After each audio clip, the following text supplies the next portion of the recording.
Now, admittedly, I don't actually have a practical use case for the DJI Osmo Pocket 4, but I became interested in this product late last year when I heard rumors about the Pocket 4 coming out, and then I randomly saw a Pocket 3 being sold for £250. I hesitated on buying it, and then I missed out on the opportunity, and then ever since I've kind of had a little bit of FOMO. I kept my eye out when I was looking for a deal for the Pocket 3, but nothing came up, and then now the Pocket 4 has been released, I kind of just took the plunge and just made the purchase. I'm in full admission that it's complete me buying into hype. I recently got the DJI Osmo Action 6 as well as the DJI Nano. Those two cameras are actually much more practical for me personally for when it comes to capturing BTS content, just because they are so much more durable, so much more practical. I can just turn them on, they're much better weather sealed.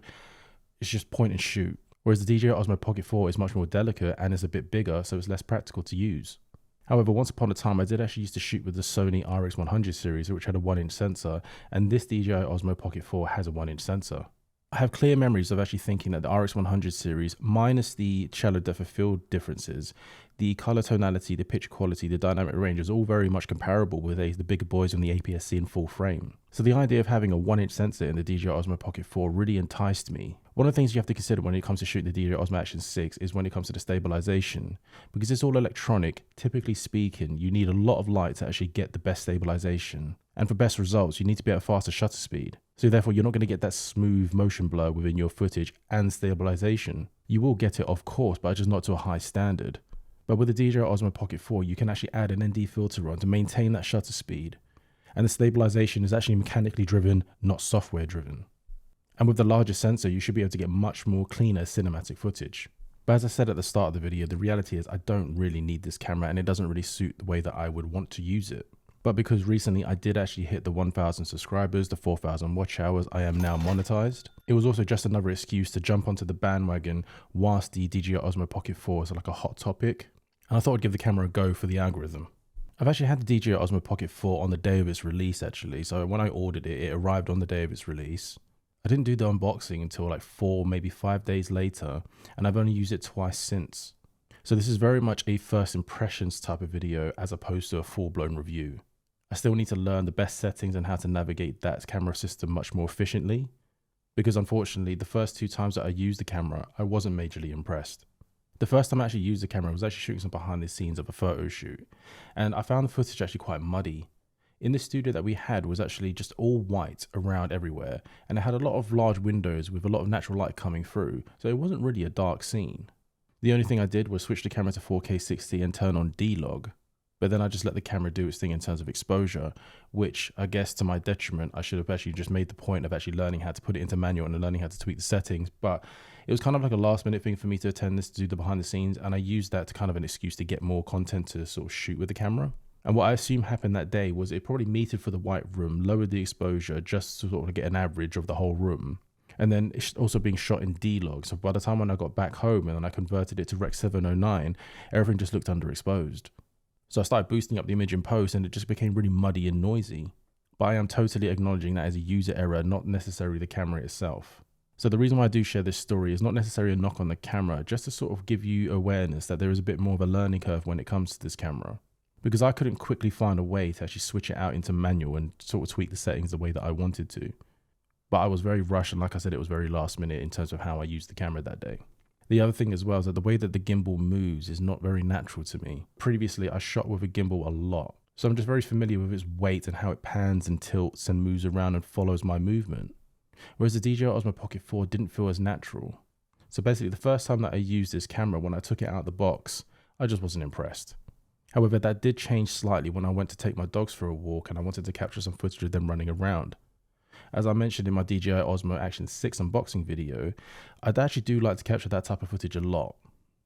And I found it very convenient when it came to the DJI Osmo Action 6 because it comes with an extension pole, you just stick it on there, no gimbal needed, excellent stabilization, shoots in a square frame so I can actually convert for vertical and landscape. But at the same time, I was just never excited about what I'm seeing in terms of the image quality. It just looked very much like phone footage to me.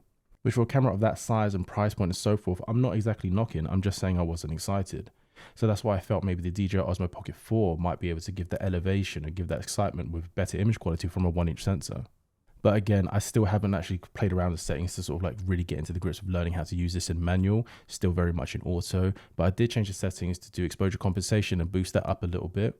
And I had a little play around with the 4K 60 and the 4K 240. And this is where I started to feel like maybe I can see where the appeal is for this camera.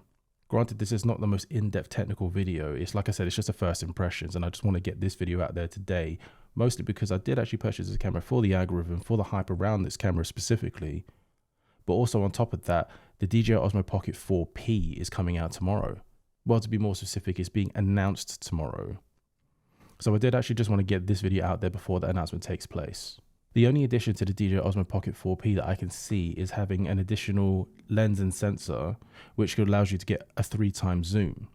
But from what I understand, it's not another 1-inch sensor, but it's just another camera that does 3x zoom. So it's a smaller sensor. So you're not going to get the same shallow depth of field that you would have from a 1-inch sensor at a 3x zoom. And then with that 3x zoom camera lens sensor setup, you can actually crop in further to get a lossless 6x zoom.